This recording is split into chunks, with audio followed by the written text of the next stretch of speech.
What's going on, everybody? My name is Ben and welcome back to the channel for another episode here on our Recon Group Build F9F-8P Photo Cougar. Today, guys, we are going to be pushing forward and getting a lot done on this kit. Now, last time I went ahead and overcoated everything in more or less the proper colors. I think everything is looking pretty snazzy. Can't wait to get it done, to be honest. But today we need to go ahead and do a little bit more painting. For example, I need to paint the leading edges silver, both on the wings and the tail. So that's going to be kind of the major paint thing. Also, a little bit here on the mid-air refueling probe as well. Other than that, though, everything else is painted. So I think the only thing we have left to do is to come in and paint the wheels that kind of tire black color. Everything else is good. We're almost ready for gloss coat and decaling. Now, moving on with our leading edges, guys, we're going to go ahead and use some frog tape. I want to go ahead and just mask off the wings so that we don't get silver paint all over the place. I'm going to be using some Vallejo aluminum. That should be fine. And then we're just going to mask it off. We're going to shoot it with a little bit of flow improver and a little bit of thinner. And I think that should be decent enough. So let's go ahead and jump into our very first time lapse, get these leading edges masked and nicely painted up, and we'll see how we do. So let's rock on, get this going.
Alright, everybody, we are back and we have our leading edges all nicely painted, so we're going to move over to our wheels. Now we have to go ahead and mask off the center hubs that are the insignia white because we need to come back and airbrush the tires with tire black. I'm going to use Mission Model's worn tire black for that, and so first thing, we got to make some masks. Now I'm going to be using this punch set that I have, and it's actually a bit more for heavier punches like through leather and rubber, but I'm going to be using it here on this frog tape. Luckily, frog tape cuts extraordinarily well. It's very thin, so this should actually punch right through, and we can have a nice center disc. And then after this is all finished up, we're going to go ahead and add in a viewfinder. Now there's a little protrusion right on the front of the nose, and there's actually supposed to be some sort of a viewfinder there. We don't have it in the kit, so instead of scratch building or anything like that, I'm just going to go ahead and paint it black and leave it glossy when I go ahead and come back to give it a nice satin finish. That's kind of my plan. So let's go ahead and jump on into our next time lapse, get everything masked, painted, add in those wheels, get that viewfinder painted in, and then cover everything in a gloss coat of Future. Let's keep this going, guys. We're almost there.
Now that we have everything nicely gloss coated, guys, I'm very excited to go ahead and start putting on those decals. But I do want to go ahead and give this Future about 6 to 8 hours to fully 100% cure. I know it's supposed to be pretty dry to the touch in about 30 minutes or so, but I don't really trust it. I want to give it as long of a time as I possibly can, but I do want to get this thing decaled as well. So let's go ahead. We're going to shift over and we're going to start on the decals after this is fully cured. Now the decals themselves look okay. And the last time I built a Kitty Hawk kit, the decals went on just fine, but maybe they're a little bit off. Maybe they are actually lacking a bit of detail. So we do have our reference book here that we can use for the actual aircraft and for any additional markings. So back into our time lapse, let's get this thing cured and decaled.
All right, everybody, we are back, and we have now completed all the decals, gloss coating, and all that good stuff for our F9F-8P Photo Cougar. I think it actually looks pretty cool with all the markings on.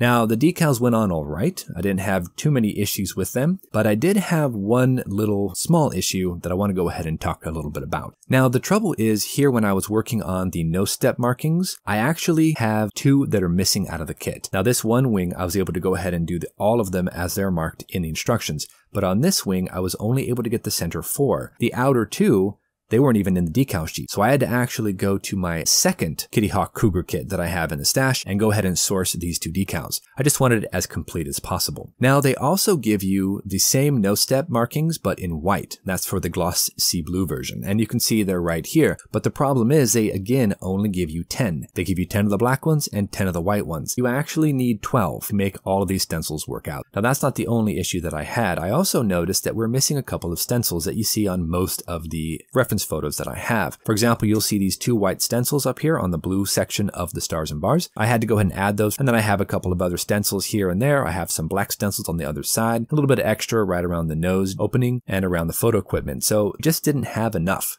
to be honest. So I added a little bit more, and I think it looks okay. Now, of course, moving over to the references, we can see that there are actually a lot of stencils here on the nose that just weren't represented here in the Kitty Hawk kit. So I've just kind of improvised and took other stencils that weren't used and just put them on. I tried to go ahead and add those as best as I could. They don't say what they're supposed to say, mind you, but artistically speaking, that looks right to me. And I also added a few more of just the basic stencils there on the front nose, as well as on the other side. And of course, if you look here on the intake, we have the word danger stenciled right there in front of the intake. For some reason, the Kitty Hawk kit did not tell me to put that decal right there, but we do have it in the kit, so I decided to use it anyway. Most of the Cougars that I've seen have some sort of danger marking right there, so I'm happy with that. I also readjusted these boarding lines here that we have painted on the side of the aircraft, and I tried to match the references as closely as possible. More or less, we're looking pretty decent, and I'm happy to say the decals responded well to microsol, really did settle down into the panel lines. I had very minimal tearing. They went on beautifully. But I think we're going to go ahead and call it quits for today, guys. That was a very successful episode. I ran a little bit long, I know, sorry about that, but I really wanted to go ahead and get these decals applied, and I also went ahead and gloss coated them so they are all nicely sealed and they are ready for some weathering. So next episode, my plan is to come back and do some weathering on this. I'm not sure exactly how I'm going to weather it. A lot of the Cougars I've seen are pretty clean, but there are a couple that have some stains and some markings that I want to try to replicate. So I don't know quite what I'm going to go ahead and do, but I have enough references, and the actual aircraft picture that I have shows this to be a pretty clean aircraft. I should be able to go either way. But until our next episode, everybody, thank you so much for joining me here on episode number 12. You know the drill. Go out there, get yourself some bench time, have some fun, build something cool. We'll see you back here on episode number 13